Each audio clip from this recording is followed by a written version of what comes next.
કે એ આખી લેંગ્વેજનો કંટ્રોલ કંઈક કરી આપે છે, તો એમાં કયા કયા ટાઈપના સ્ટેટમેન્ટ આવે છે, એને કયું મહત્ત્વ છે? જો કંટ્રોલ સ્ટેટમેન્ટની આપણે વાત કરીએ તો કંટ્રોલ સ્ટેટમેન્ટ મુખ્યત્વે 3 પ્રકારના છે. એમાં સૌ પ્રથમ કન્ડિશનલ સ્ટેટમેન્ટ્સ, ત્યારબાદ લૂપિંગ સ્ટેટમેન્ટ અને ત્યારબાદ બ્રાન્ચિંગ એન્ડ જમ્પિંગ સ્ટેટમેન્ટ તમે કહી શકો. કન્ડિશનલ સ્ટેટમેન્ટની વાત કરીએ તો એની અંદર if statement, if else statement, nested if else statement, else if ladder અને સ્વિચ સ્ટેટમેન્ટ, આ 5 પ્રકારના જે સ્ટેટમેન્ટ છે એ કન્ડિશનલ સ્ટેટમેન્ટ કહી શકાય. જો લૂપિંગ સ્ટેટમેન્ટની વાત કરીએ તો એમાં 3 લૂપ આવી શકે: do loop, do while loop અને ફોર લૂપ. અને આ સિવાય બ્રાન્ચિંગ અને જમ્પિંગ સ્ટેટમેન્ટ પણ આવે છે, જેની અંદર બ્રેક, કન્ટિન્યુ અને ગો ટુ સ્ટેટમેન્ટનો યુઝ થતો હોય છે. ઘણી વખત સી લેંગ્વેજમાં જે પ્રોગ્રામિંગ થતું હોય છે એમાં ટોપ ડાઉન એપ્રોચ ફોલો થાય છે. એટલે સી લેંગ્વેજમાં જે બી પ્રોગ્રામિંગ કર્યું હોય એ ટોપ ટુ ડાઉન એનું એક્ઝિક્યુશન થતું હોય છે. પણ જેમ આપણે નોર્મલ લેંગ્વેજમાં વાત કરીએ કે ભાઈ જો વાદળ હોય તો વરસાદ પડે, તો વરસાદ જ્યારે પડે તો વરસાદ ક્યારે પડે એના માટે કોઈ કન્ડિશન છે. એના માટે એવી કન્ડિશન છે કે ભાઈ વાદળ હોવા જોઈએ. જો વાદળ હોય એ સાચું હોય તો વરસાદ પડે. જો મહેનત કરો તો પાસ થવાય. તો મહેનત કરવાની કન્ડિશન છે. એટલે જો પાસ થવાનું જો એક્ઝિક્યુશન કરવું હોય તો તમારે મહેનત કરવી પડે. એટલે મહેનત કરો એ સાચું પડે તો તમે પાસ થાવ. તો આ રીતે સી લેંગ્વેજમાં અમુક સ્ટેટમેન્ટ એક્ઝિક્યુટ કરવા કે ના કરવા એ કોઈ પર્ટિક્યુલર કન્ડિશનના આધારે જ્યારે આપણે એક્ઝિક્યુશન કરતા હોઈએ ત્યારે આ કંટ્રોલ સ્ટેટમેન્ટ્સનો યુઝ કરી શકાય છે. જેમાં જેમ મેં વાત કરી કે ઇફ સ્ટેટમેન્ટ છે એને આપણે જોવાળું સ્ટેટમેન્ટ કહી શકાય. એની જનરલ સિન્ટેક્સ સ્ક્રીન ઉપર આપ જોઈ શકો છો. સ્ક્રીન ઉપર આપ જો જનરલ સિન્ટેક્સ જુઓ તો એની અંદર જે સિન્ટેક્સ છે એમાં લખેલું છે કે if test expression, if it is true then statement block will be executed, then the next statement, that is statement x, that will be executed. એટલે આની અંદર ઇફની અંદર જે બી કન્ડિશન લખી હશે એ જો સાચી હશે તો જ તમારો સ્ટેટમેન્ટ બ્લોક એક્ઝિક્યુટ થશે. જો એ કન્ડિશન ખોટી હશે તો સ્ટેટમેન્ટ બ્લોક એક્ઝિક્યુટ થશે નહીં. આપ સ્ક્રીન ઉપર જુઓ તો એનું ગ્રાફિકલ રિપ્રેઝન્ટેશન પણ આપેલું છે કે ઇફની અંદર તમારી કન્ડિશન ચેક થશે, મતલબ ટેસ્ટ એક્સપ્રેશન, તમારું એક્સપ્રેશન ચેક થશે. એ જે કન્ડિશન છે એ સાચી પણ હોઈ શકે અથવા ખોટી પણ હોઈ શકે. જો એ કન્ડિશન સાચી હશે તો તમારો સ્ટેટમેન્ટ બ્લોક એક્ઝિક્યુટ થશે અને પછી નેક્સ્ટ સ્ટેટમેન્ટ એક્ઝિક્યુટ થશે. પણ જો એ કન્ડિશન ખોટી હશે તો ડાયરેક્ટ સ્ટેટમેન્ટ એક્સ એક્ઝિક્યુટ થશે. તો જે વસ્તુ આપણે સિન્ટેક્સમાં જોઈ એ જ વસ્તુ અહીં ગ્રાફિકલી પણ આપણે જોઈ શકીએ છીએ. મતલબ જ્યારે પણ આવી સિચ્યુએશન હોય કે અમુક વસ્તુ એક્ઝિક્યુટ કરવી કે ન કરવી, તો એ કોઈ પર્ટિક્યુલર કન્ડિશન ઉપર આધારિત હોય ત્યારે આપણે ઇફ સ્ટેટમેન્ટનો ઉપયોગ કરી શકીએ. અહીં એક સિમ્પલ પ્રોગ્રામ આપેલો છે. આ પ્રોગ્રામની અંદર આપણે જો ચેકઆઉટ કરીએ તો 2 વેરિયેબલ પ્રોગ્રામની અંદર લીધેલા છે, એક્સ અને વાય વેરિયેબલ. ત્યારબાદ CLR SCR સ્ટેટમેન્ટ લખેલું છે જેનાથી સ્ક્રીન ક્લિયર થશે. એક્સની વેલ્યુ 100 લીધેલી છે, વાયની વેલ્યુ 200 લીધેલી છે. હવે હું ઇફ સ્ટેટમેન્ટની મદદથી હું કન્ડિશન ચેક કરાવું કે if x is greater equal to y then એમાં લખેલું છે કે printf % d ઇઝ મેક્સ, મતલબ એક્સ ઇઝ મેક્સ. અને ફરીથી પાછું આપણે ફરીથી બીજું ઇફ લીધું છે. એમાં લખ્યું છે કે જો વાયની વેલ્યુ એક્સ કરતાં વધારે હોય તો વાય મોટો થશે. એટલે જ્યારે આમાં કાં તો એક્સ મોટો થશે કાં તો વાય મોટો થશે. એટલે જો પહેલાં ઇફની અંદર કન્ડિશન સાચી પડી જાય, મતલબ એક્સની વેલ્યુ જો વાયની વેલ્યુ કરતાં વધારે હોય એ સાચું હોય તો તમારો એક્સ મોટો થશે, મતલબ પ્રિન્ટેપમાં લખાઈને આવશે કે એક્સ ઇઝ મેક્સ.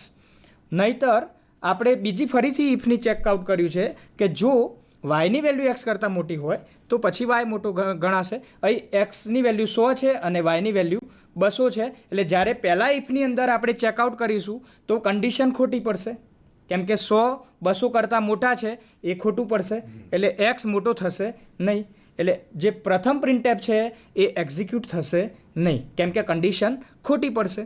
પણ જે બીજું ઇફ લખેલું છે જેમાં લખ્યું છે કે વાય એક્સ કરતાં મોટો છે, મતલબ 200 100 કરતાં વધારે છે, તો એ કન્ડિશન સાચી છે. એટલે એ કન્ડિશન સાચી હોવાથી તમારો વાય મોટો આવશે. જો આવું પ્રોગ્રામને રન કરીશ તો તમે જોઈ શકશો. આ પ્રોગ્રામને રન કરવા આપણે ટર્બોસીના એડિટર ઉપર જઈએ. આ પ્રોગ્રામને આપણે રન કરીએ. ફાઇલની અંદર ઓપન હું કરીશ. આ પ્રોગ્રામ ઓલરેડી બનાવેલો છે. તો આપ જોઈ શકો છો કે હવે હું આ પ્રોગ્રામને જ્યારે રન કરીશ, કંટ્રોલ F9 દબાવવાથી પ્રોગ્રામ રન થશે. તો અહીં લખાઈને આવશે 200 ઇઝ મેક્સ. હવે આ પ્રોગ્રામની અંદર હું થોડુંક ચેન્જ કરું. ધારો કે હું એક્સની વેલ્યુ 1000 કરી દઉં, તો હવે શું થશે કે જે તમારું આ પ્રથમ ઇફ છે એમાં 1000 એ વાય કરતાં મોટા એટલે કે 200 કરતાં મોટા થશે, એ સાચું થશે. તો આ પહેલું જે પ્રિન્ટએફ છે કે %d ઇઝ મેક્સ એટલે કે 1000 મોટા છે એવું તમારા પ્રોગ્રામમાં લખાઈને આવશે. તો આપ જોઈ શકો છો હવે તમારા પ્રોગ્રામના એક્ઝિક્યુશનમાં 1000 ઇઝ મેક્સ એવું લખાઈને આવે છે. તો આ એક સિમ્પલ ઇફ છે કે જેની મદદથી કોઈ સ્ટેટમેન્ટ એક્ઝિક્યુટ કરવું કે ના કરવું, સ્ટેટમેન્ટ અથવા સ્ટેટમેન્ટનો બ્લોક એક્ઝિક્યુટ કરવો કે ના કરવો એ આપ નક્કી કરી શકો છો આ સ્ટેટમેન્ટની મદદથી. હવે તમે જે વાત કરી કે વરસાદ આવે તો આ અને વરસાદ ના આવે તો, હા. હવે તમે કીધું એ વરસાદ આવે તો આ અને ના આવે તો શું? હા, એ તો વાત જો ધારો કે જોડે થઈ શકતી હોય એવું કઈ વસ્તુ શક્ય છે આમાં? જ્યારે આપણે જનરલી ગુજરાતીમાં વાત કરતા હોઈએ તો આપણે કેવું બોલીએ છીએ કે જો વરસાદ આવે, અરે જો વાદળ હોય તો વરસાદ આવે. હમણાં જે આપણે ઈફથી ચેક કર્યું ને એમાં જો મારે ગુજરાતી લેંગ્વેજમાં બોલવું હોય તો એ રીતે બોલવું પડશે કે જો વાદળ હોય તો વરસાદ આવે. ફરીથી પાછું મારે જો ચેક કરવું પડશે કે જો વાદળ ના હોય તો વરસાદ ના આવે. પણ આપણે જનરલી ગુજરાતીમાં વાત કરતા હોય તો આ રીતે બોલતા નથી કે જો વાદળ હોય તો વરસાદ આવે અને જો વાદળ ના હોય તો વરસાદ ના આવે.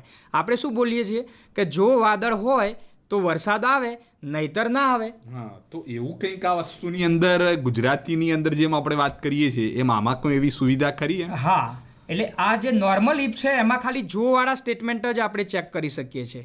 પણ હવે ઇફ એલ્સ સ્ટેટમેન્ટ આવે છે ઇફ પછી, કે એમાં શું થશે કે એમાં આપણે ચેક કરી શકીશું કે જો વાદળ હોય તો વરસાદ આવે, નહીતર એટલે એલ્સ, નહીતર ના આવે. મતલબ આમાં બે સ્ટેટમેન્ટ થયા. જો કન્ડિશન સાચી હશે તો પહેલો સ્ટેટમેન્ટ બ્લોક એક્ઝિક્યુટ થશે, નહીતર બીજો સ્ટેટમેન્ટ બ્લોક એક્ઝિક્યુટ થશે. That means one of the statement block is executed, either first one or second one. એટલે કે ઇફ પાર્ટ એક્ઝિક્યુટ થશે અથવા તો એલ્સ પાર્ટ એક્ઝિક્યુટ થશે. બંનેમાંથી એક જ થશે. એવું કોઈ દિવસ ના બને કે બંને પાર્ટ એક સાથે એક્ઝિક્યુટ થાય. એવું તો બની જ ના શકે કે વરસાદ આવે બી ખરો ના બી આવે, એવું તો બને જ નહીં. એટલે કાં તો વરસાદ આવે કાં તો ના આવે. એટલે જો વાદળ હોય તો વરસાદ આવે, નહીતર ના આવે. એમ જો એક્સની વેલ્યુ વાય કરતાં મોટી હોય તો એક્સ મોટો, નહીતર વાય મોટો. જો ત્રણેય વિષયમાં માર્ક્સ 35 કરતાં વધારે હોય તો તમે પાસ છો, નહીતર નપાસ છો. જો એક્સની વેલ્યુ 2 વડે ભાગતા જો શેષ 0 આવે તો એને બેકી સંખ્યા કહેવાય, નહીતર એકી સંખ્યા કહેવાય. તો આવા ઘણા બધા એક્ઝામ્પલ છે કે જેની અંદર આપણે ઇફ એલ્સનો યુઝ કરી શકીએ. તો ઇફ એલ્સ સ્ટેટમેન્ટ જે છે એની જનરલ સિન્ટેક્સની જો વાત કરીએ તો ઇફની અંદર test expression, then true statement block is executed, otherwise false statement block is executed. That means if condition is true, true statement block will be executed, otherwise false statement block is executed. That means one of the statement block is executed, either first one or second one. એક simple example પણ અહીં graphical representation પહેલાં આપણે if એલ્સનું જોઈએ તો એ જ વસ્તુ કે એન્ટ્રી થશે, પછી એક્સપ્રેશન ચેક થશે, કન્ડિશન ચેક થશે. જો કન્ડિશન સાચી હશે તો ટ્રુ બ્લોક એક્ઝિક્યુટ થશે અને જો કન્ડિશન ખોટી હશે તો ફોલ્સ બ્લોક એક્ઝિક્યુટ થશે અને પછી સ્ટેટમેન્ટ એક્સ એટલે કે નેક્સ્ટ સ્ટેટમેન્ટ તમારું એક્ઝિક્યુટ થશે. આગળ જે આપણે પ્રોગ્રામ જોયેલો એ જ પ્રોગ્રામ અહીં ફરીથી બનાવેલો છે, પણ ત્યાં આપણે 2 વખત ઇફનો ઉપયોગ કરેલો. આ પ્રોગ્રામની અંદર આપણે શું કરીએ છીએ કે ઇફ એલ્સનો ઉપયોગ કરીએ છીએ. એટલે આમાં સીધું તમે ચેકઆઉટ કરી શકશો. અહીં એક્સની વેલ્યુ 100 લીધેલી છે, વાયની વેલ્યુ 200 લીધેલી છે અને જો પહેલાં અંદર ઇફની અંદર લખ્યું છે કે x is greater equal to y, એટલે કે એક્સની વેલ્યુ જો વાય કરતાં મોટી હશે તો એક્સ મોટો થશે, નહીતર એલ્સ મતલબ નહીતર વાય મોટો થશે. તો આ પ્રોગ્રામને જો આપણે રન કરીશું તો સિમ્પલી તમને જવાબ મળશે 200 ઇઝ મેક્સ, એટલે કે નહીતરવાળો ભાગ એક્ઝિક્યુટ થશે, કેમ કે 100 એ 200 કરતાં નાના છે, એટલે ઇફ કન્ડિશન ખોટી પડશે અને ઇફ કન્ડિશન ખોટી પડવાથી ટ્રુ પાર્ટ એક્ઝિક્યુટ નહીં થાય, ફોલ્સ પાર્ટ એક્ઝિક્યુટ થશે. એનો મતલબ કે એલ્સ પાર્ટ એક્ઝિક્યુટ થશે અને એલ્સ પાર્ટ એક્ઝિક્યુટ થશે તો આપણને આઉટપુટમાં 200 ઇઝ મેક્સ એવું આઉટપુટ આપણને મળશે. આ પ્રોગ્રામને આપણે ચેક કર્યા વગર આગળ જઈશું. આની અંદર આગળ કોઈ એવી કંટ્રોલ સ્ટેટમેન્ટમાં તમે 5 અલગ અલગ સ્ટેટમેન્ટ કીધા હતા, બીજા કયા કયા સ્ટેટમેન્ટ્સ છે કે જેની અંદર આપણે કન્ડિશનલી આપણે દરેક વસ્તુ ચેક કરી શકીએ છીએ? આમાં કન્ડિશનલ સ્ટેટમેન્ટમાં સૌથી પ્રથમ તો આપણે જે જોયું એ ઇફ સ્ટેટમેન્ટ, એના પછી ઇફ એલ્સ સ્ટેટમેન્ટ અને હવે જે છે એ છે નેસ્ટેડ ઇફ એલ્સ. મતલબ ઇફની અંદર ઇફ. તો નેસ્ટેડ ઇફ એલ્સની અંદર શું થાય છે કે તમારે ઇફ કન્ડિશન તો છે પણ એની અંદર ફરીથી કોઈ કન્ડિશન ચેક કરવી હોય તો ઇફની અંદર બીજું ઇફ તમે આની અંદર યુઝ કરી શકો છો. ઘણી વખત શું થાય કે બે જ વસ્તુ ચેક કરવાની ના પણ થાય. ધારો કે 3 વેરિયેબલ છે એક્સ, વાય અને ઝેડ, તો 3 વેરિયેબલમાંથી મોટું કોણ? એક્સ મોટો, વાય મોટો કે પછી ઝેડ મોટો? જો બે જ વસ્તુ ચેક કરવી હોય તો તમે બહુ સિમ્પલી ઇફ એલ્સથી ચેક કરાવી શકો. પણ જ્યારે 2 કરતાં વધારે વસ્તુ ચેક કરવાની થાય, જ્યારે 2 કરતાં વધારે ઓપ્શન હોય, ત્યારે આપણે પછી મલ્ટિપલ ચોઇસમાંથી એક ચોઇસ કરવાની થાય, ત્યારે પછી આપણે નોર્મલ ઇફ એલ્સથી કામ કરી શકીએ નહીં. પછી આપણે નેક્સ્ટ ઓપ્શન ઉપર એટલે કે નેસ્ટેડ ઇફ એલ્સ ઉપર કામ કરવું પડે. તો નેસ્ટેડ ઇફ એલ્સની અંદર ઇફની અંદર બીજું ઇફ સ્ટેટમેન્ટ તમે લખી શકો છો. અહીં જનરલ સિન્ટેક્સ એની બતાવેલી છે કે ઇફની અંદર પહેલી કન્ડિશન ચેક થશે, જો એ સાચી હશે તો બીજી કન્ડિશન ચેક થશે અને જો બીજી કન્ડિશન પણ સાચી હશે, એનો મતલબ કે પહેલી કન્ડિશન પણ સાચી, બીજી કન્ડિશન પણ સાચી, તો સ્ટેટમેન્ટ બ્લોક 1 એક્ઝિક્યુટ થશે. પણ જો પહેલી કન્ડિશન સાચી હોય અને બીજી કન્ડિશન ખોટી હોય તો પછી સ્ટેટમેન્ટ બ્લોક 2 એક્ઝિક્યુટ થશે. પણ ધારો કે પહેલી જ કન્ડિશન ખોટી, ટેસ્ટ એક્સપ્રેશન 1 જ ખોટું હોય તો પછી પ્રથમ ઇફનું એલ્સ એટલે કે એ સ્ટેટમેન્ટ બ્લોક 3 એક્ઝિક્યુટ થશે. આની અંદર તમે ગમે એક ઇફની અંદર ગમે તેટલા બીજા ઇફ લઈ શકો છો. નેસ્ટેડ ઇફ એલ્સની અંદર ગમે તેટલા ઊંડા જઈ શકાય છે. અહીં આપણે ખાલી ફર્સ્ટ લેવલ સુધી જ ગયેલા છીએ, પણ એની અંદર ઇફની અંદર તમે 2-3 ઇફ લેવા માગતા હોય, જેવી તમારી જરૂરિયાત હોય એ પ્રમાણે તમે અંદર વધારે ઇફ પણ લઈ શકો છો. એક પ્રોગ્રામથી આપણે એને સમજીએ નેસ્ટેડ ઇફ એલ્સને. એની ગ્રાફિકલ સિન્ટેક્સ પણ અહીં બતાવેલી છે કે પહેલી કન્ડિશન ચેક થશે, જો પહેલી કન્ડિશન સાચી હશે તો બીજી કન્ડિશન ચેક થશે અને જો બીજી કન્ડિશન પણ સાચી હોય તો સ્ટેટમેન્ટ બ્લોક 1. પહેલી કન્ડિશન સાચી, બીજી ખોટી તો સ્ટેટમેન્ટ બ્લોક 2 એક્ઝિક્યુટ થશે અને પહેલી કન્ડિશન સાચી પહેલી જ કન્ડિશન જો ખોટી પડી ગઈ તો પછી સીધું કોણ એક્ઝિક્યુટ થશે? Statement block 3. મતલબ 3માંથી કોઈ પણ એક સ્ટેટમેન્ટ બ્લોક એક્ઝિક્યુટ થશે. આ નેસ્ટેડ ઇફ એલ્સની મદદથી આપણે આ જ્યારે મલ્ટિપલ ચોઇસ હોય ને એમાંથી એક ચોઇસ આપણે ચૂઝ કરવાની હોય ત્યારે તમે નેસ્ટેડ ઇફ એલ્સનો ઉપયોગ કરી શકો છો. એક પ્રોગ્રામ છે જેની અંદર 3 વેરિયેબલ લીધેલા છે એક્સ, વાય અને ઝેડ. એક્સની વેલ્યુ 100 છે, વાયની વેલ્યુ 200 છે, ઝેડની વેલ્યુ 300 છે. અહીં આપણે ઇફની અંદર બીજું ઇફ યુઝ કરીએ છીએ. અહીં લખ્યું છે કે ભાઈ એક્સની વેલ્યુ વાય કરતાં મોટી હોય અને એક્સની વેલ્યુ ઝેડ કરતાં પણ મોટી હોય. જો આ બંને કન્ડિશન સાચી પડે તો એક્સ મોટો થશે. એક્સની વેલ્યુ વાય કરતાં મોટી હોય પણ જો એક્સની વેલ્યુ ઝેડ કરતાં નાની હોય તો પછી ઝેડ મોટો થશે. પણ જો પહેલી જ કન્ડિશન ખોટી પડી ગઈ એટલે કે એક્સ મોટો છે વાય એ શરૂઆતમાં જ ખોટું પડી ગયું તો પછી એ ઇફનું એલ્સ જે નીચે એલ્સ લખેલું છે એનું એક્ઝિક્યુશન આવી જશે. હવે જો પહેલી કન્ડિશન ખોટી છે મતલબ એક્સ વાય કરતાં મોટો નથી, એનો મતલબ કે હવે કાં તો વાય મોટો છે કાં તો ઝેડ મોટો છે. એટલે એલ્સ પાર્ટમાં આપણે ફરીથી ચેક કર્યું છે કે વાય ઝેડ કરતાં મોટો હોય તો વાય મોટો, નહીતર પછી ઝેડ મોટો. તો આ પ્રમાણે જ્યારે 2 કરતાં વધારે ચોઇસ હોય ત્યારે તમે નેસ્ટેડ ઇફ એલ્સનો ઉપયોગ કરી શકો છો. આ પ્રોગ્રામમાં એક્સ, વાય અને ઝેડમાં ઝેડ મોટો છે એટલે આનું આઉટપુટ આપણને 300 ઇઝ મેક્સ એ પ્રમાણે મળશે. ઓકે, સરસ. તો હવે આપણે જે તમે એક નવી જે ટાઈપ છે કે else if ladders, what mean by સેન અ લેડર? એલ્સિફ લેડર જે છે, જે રીતે આપણે નેસ્ટેડ ઇફ એલ્સની અંદર એક કરતાં વધારે ચોઈસ હોય ત્યારે આપણે એમાંથી એક ચોઈસ ચૂઝ કરવાની થાય ત્યારે આપણે નેસ્ટેડ ઇફ એલ્સનો ઉપયોગ કરીએ છીએ. સિમિલરલી નેસ્ટેડ ઇફ એલ્સની જગ્યાએ તમે એલ્સિફ લેડરનો પણ ઉપયોગ કરી શકો છો. એલ્સિફ લેડર જે છે એની અંદર શું હોય છે કે જો એની જનરલ સિન્ટેક્સ આપણે ચેક કરીએ સ્ક્રીન ઉપર તો here you can see if condition 1 is true then statement block 1 is executed. Else if condition 2 is true, then statement block 2 is executed. Else if condition 3 is true, then statement block 3 is executed.